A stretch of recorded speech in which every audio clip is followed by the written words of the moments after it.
Hey guys, Christian here. Welcome back to another 335i episode. Today's a very exciting day since I finally get to put the new wheels on my 335i. I know I've been teasing these wheels for way too long. The video's way overdue, so let's not waste any more time and let's show you what the wheels look like.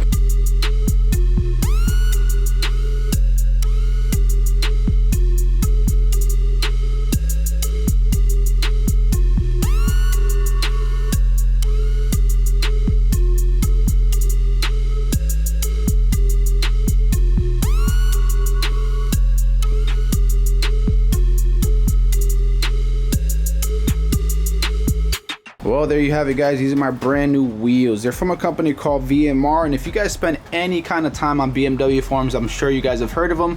They're pretty reputable. They sell some high quality wheels for a relatively affordable price. If you're interested in a set of VMR wheels, I'll drop you a link down in the description below, and I'll also include an email address to the rep that helped me. His name is Brandon, and he played a major role in helping me get the perfect fitment for my 335i. Hit him up with any questions you may have, or if you want to grab a set. The first thing I'll talk about is the fitment, since I'm sure that's the most common question I'll get about these wheels. These are squared setup wheels, meaning that they're the same size all the way around. They're 19" by 9.5" with the offset of +25. The reason I did that, because if you look from the side here, you can look at how deep the concave is on the wheels.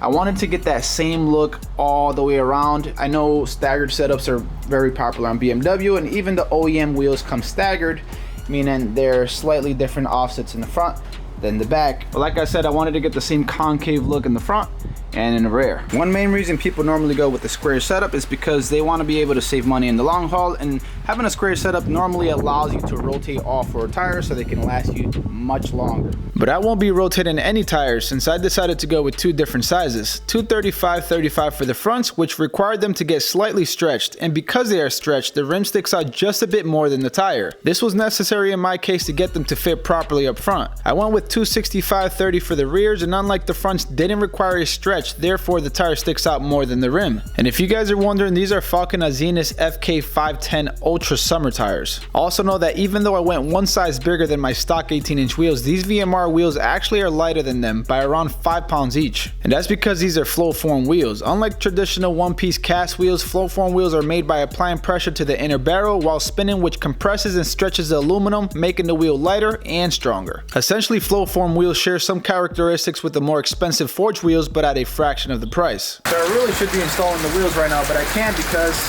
well, it's raining. Here in Orlando, during this time of the year, it rains pretty much every day, all day. And this is why I desperately need a garage, and hopefully I can get one pretty soon, because this is gonna really mess up my workflow here on YouTube. So I'm pretty much gonna play the waiting game right now, wait for the rain to stop. Once it's done, we can install the wheels and finally see what the wheels look like on the 335i.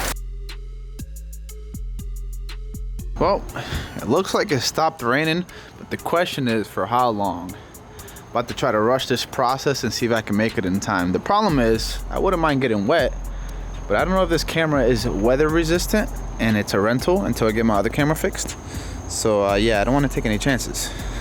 Well, let's go get the jack and start putting the wheels in the car.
Alright guys, the wheels on this side are complete.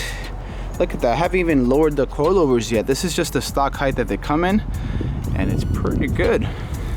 Let's see how much space we have. Oh, not a lot of space. Might actually need a little fender roll right here. Looks like it might hit just a little bit. Maybe not. You see that? There's misalignment as well, because you see how the back is sticking out a little bit. Yeah, maybe I won't need a fender roll after all. We'll see. Typically on Mercedes and BMW cars, once the ride is lowered, this naturally cambers inside. It's been designed that way for handling purposes. The front so far has a little bit of a nasty looking gap here, but I haven't installed the wheels on the other side yet, and the suspension has not settled in. I have to drive it a little bit after I install it so it can actually fully settle in, and then we can judge from there. All right, let's get the other side done. I haven't tightened up the bolts yet just because I want to see where it sits at once I install all 4 wheels, and then if it still has that nasty gap there, we'll close it up. We'll get in there and adjust the coilover. All right, guys, so I'm sure you guys don't want to see me install the wheels on this side as well, so let's go ahead and fast forward to the part where I put the wheels on. All right, to be honest, not too bad. What do you guys think? Let me know in the comment section below. The front still has a little bit of a nasty gap. I really want to get rid of that. I think we should be all right in the front, to be honest. The BC coilovers came with camber plates, so I can always adjust it underneath the hood if I do need to fit it in. I don't think I need to do anything there. It seems like it clears pretty good with the actual coilover strut. Can't see it, but I'll look at it later. I think it's okay though. The back is sitting pretty nice. It can probably go a little bit, but I'm afraid that it's gonna rub right here, which I might need a fender roll. I might not, because just like the other side, it seems like the tire is going in on the front side and it's sticking out right here. So I gotta get an alignment and see how far we can push the back. I'm pretty happy with the back for now. The front, we can probably work on it, and we'll probably do that right now. The back, I'm not gonna mess with the height just because it's a little trickier to do it in the back than it is in the front. In the back, you have to readjust the preload every single time you adjust the height, so I don't want to mess with that right now. By the way, I'm sure you guys noticed I never got to finish wrapping the trim on the outside of the car. I said I would, and then I would post before and after on Instagram. Just haven't had the time. I'm not sure if you guys got to see my community post on YouTube. I recently had a baby, my first baby, a son, and you know, I've been spending all the time with him because I just can't get enough of him. So a lot of the car stuff has to wait. So anyways, I'm gonna take this wheel off right here and lower the coilover just a little bit to fill up a little bit of that gap. So what a surprise, it starts raining yet again. We're gonna have to finish it off tomorrow morning. See you guys in a bit. I swear, the weather in Central Florida can sometimes get annoying. But anyways, today's a new day. Let's continue where we left off yesterday and adjust those coilovers. So I'm doing a walk around the car this morning, and I noticed something is a little off with the front tires. Yeah, that tire pressure does not seem right. Let me go get a tire pressure tool and see what numbers we get. Wow, you don't even get a reading. Barely anything there.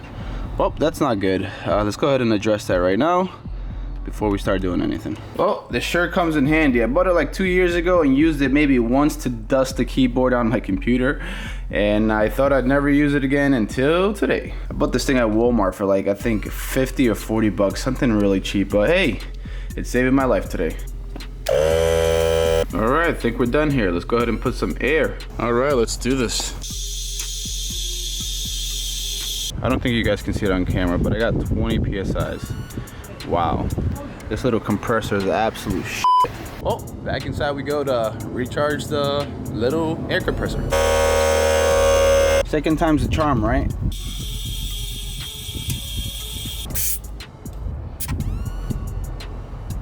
All right, we got 33, which is just about where I want it at. All right, good stuff.